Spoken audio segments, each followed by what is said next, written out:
안녕하세요. 원성도 TV를 찾아주셔서 감사합니다. 오늘은 집시들의 노래 27번째 집시들을 소재로 한 작품들에 대한 이야기입니다. 그중 소설과 영화로 된 작품들 3편을 한번 발췌해 가지고 같이 이야기를 해볼까 합니다. 먼저 우리에게 노틀담의 꼽추로 알려진 노틀담 드 파리입니다. 이 소설은 빅토르 위고가 1831년에 출간한 소설입니다. 그리고 그 후 이 소설은 영화, 만화, 뮤지컬 등의 많은 작품으로 공연되고 있어요. 우리나라에서는 1956년에 개봉된 안소니 퀸과 지나 롤로 브리지다가 출연한 노틀담의 꼽추라는 영화로 더 알려진 작품입니다. 이 소설은 1789년에 프랑스 대혁명으로부터 시작하여 1830년의 7월 혁명까지의 그 유럽의 대혼란의 시기 다음 해인 1831년에 출간되었어요.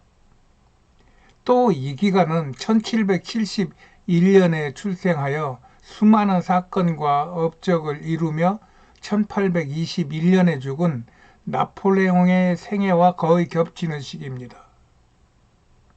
그러므로 이때는 나폴레옹이 패하고 다시 왕정체제로 돌아가면서 프랑스 제국이 각각의 유럽 국가로 분할되면서 구체제의 계급 사회와 자유주의를 갈망하는 시민들의 갈등으로 인해 혼란한 시대였어요. 그런 혼란 속에서 귀족의 폭압, 구교와 신교의 갈등, 종교 재판, 마녀 사냥 등이 있었던 역사적으로 혼란한 시대적 배경을 갖고 있죠. 이런 시대적 배경 속에서 노틀담 드 파리라는 소설이 나온 것입니다.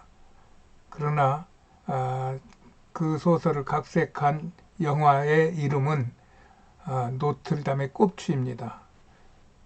노틀담 드 파리라는 그런 어휘에서는 무언가 파리에 그 귀족들이 사는 권세가 있는 정치 일본지, 우리 지금 옛날 청와대, 지금의 용산 대통령 집무실, 이런 느낌을 갖게 하는 뉘앙스가 있다고 하면은 노틀담의 꼽추는 같은 내용이지만 그 거대한 그런 권력의 집단 속에서 꼽추와 같이 도저히 인정받지 못하고 같이 한 사회를 이루지 못할 그런 이단아, 이방인이 들어감으로 인하여 그 시대가 균열되고 다시 재편되고 그리하여 새로운 그러한 시대를 바라볼 수 있게 하는 그런 제목을 가진 것이 노틀담의 꼽추라고 저는 생각하고 있어요. 이렇게 집시들은 이전의 종교로 상징되는 권력들의 차별과 이에 대한 대립을 했던 이방인들이 였어요.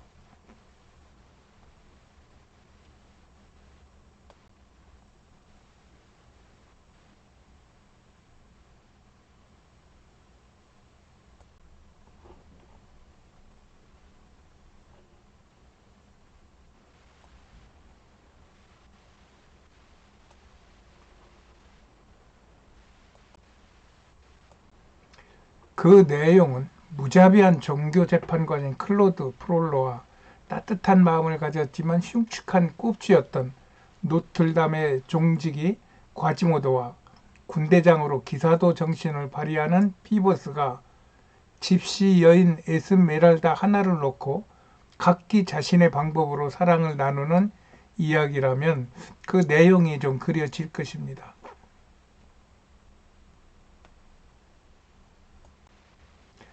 다음에 소설 카르멘입니다.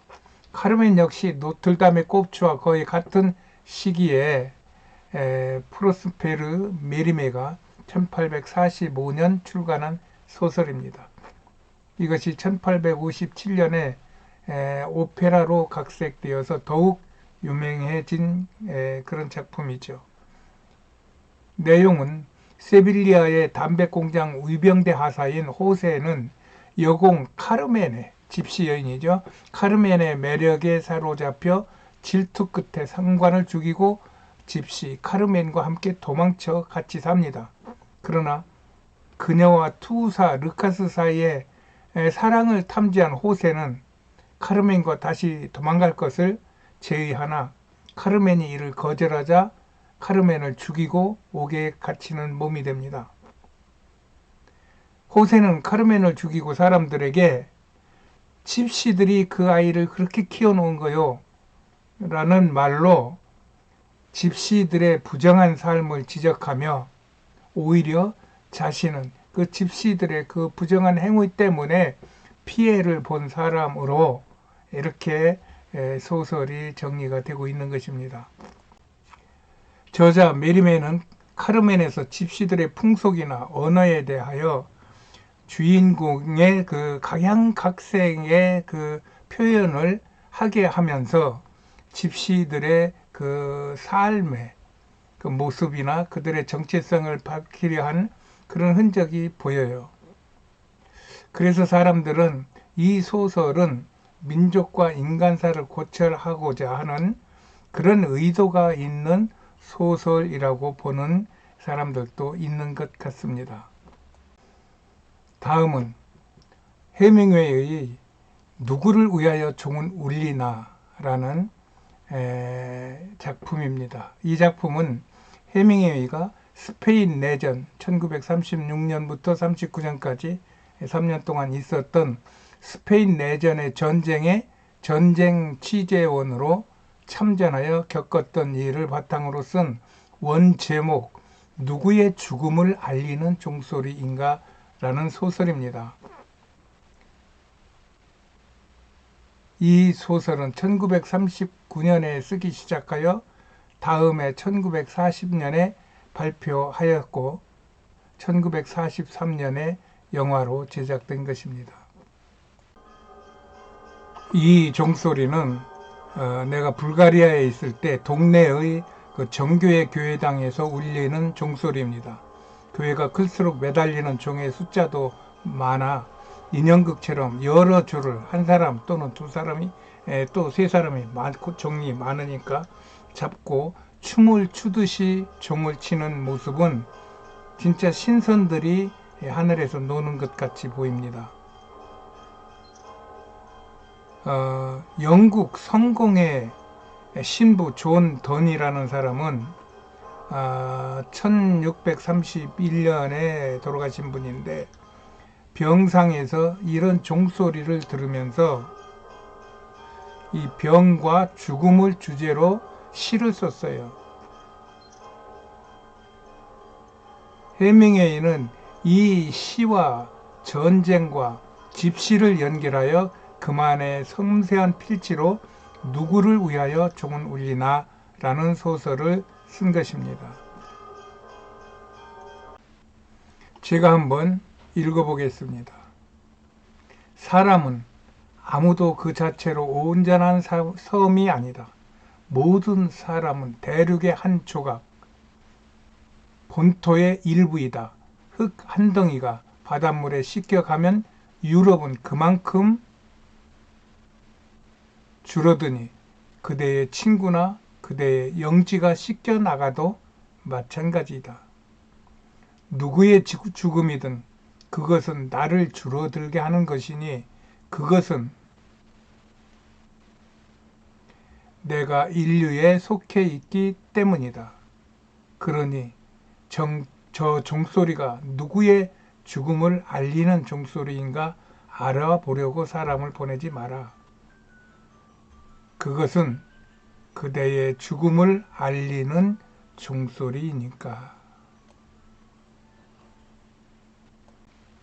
그 소설의 줄거리는 미국의 대학교에서 스페인어 강사로 일하던 로버트 조던이 스페인 내전의 국제지원군의 일원으로 참전을 합니다.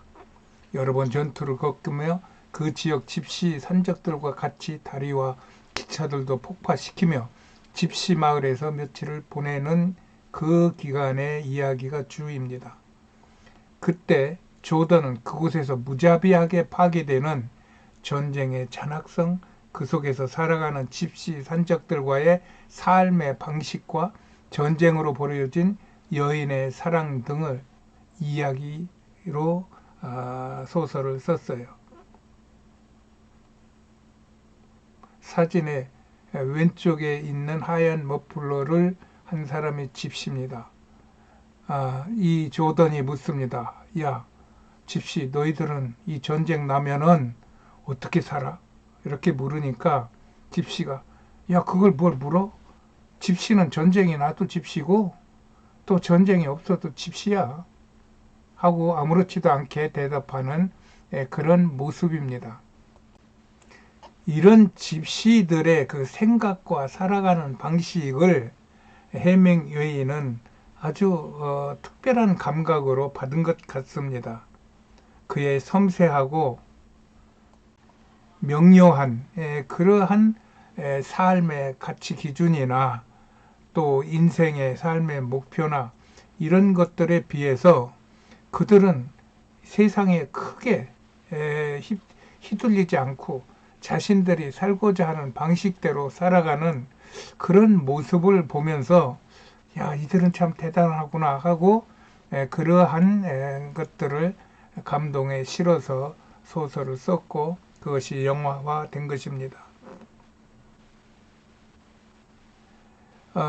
이 영화를 보면은 누구를 위하여 총을 울리나 그리고 군인들 뭐 이런 것들이 있으니까 전쟁 영화 같은데 전쟁 영화는 사실은 부수적이고 이 집시들을 얘기하고 싶어하는 해밍웨이의 그 마음이 읽혀집니다.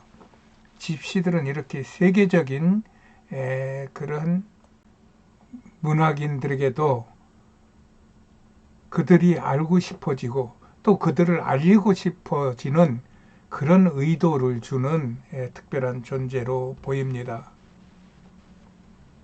여러분들 집시를 아시려면 이 영화를 보시면은 집시들이 저렇게 사는구나 하는 것에 대한 부분을 많이 보실 수 있어요. 이렇게 집시들은 천하고 천대받는 삶을 살지만 그들의 자유한 모습과 사람들에게 다가서는 삶의 방식은 문명인들의 관심이 되고 있습니다.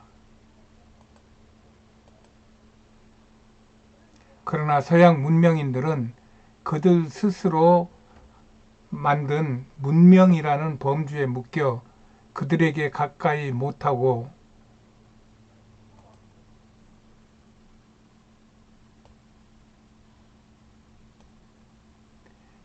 현실은 가까운 이웃이나 생활에서는 그들을 미워하고 멀리합니다.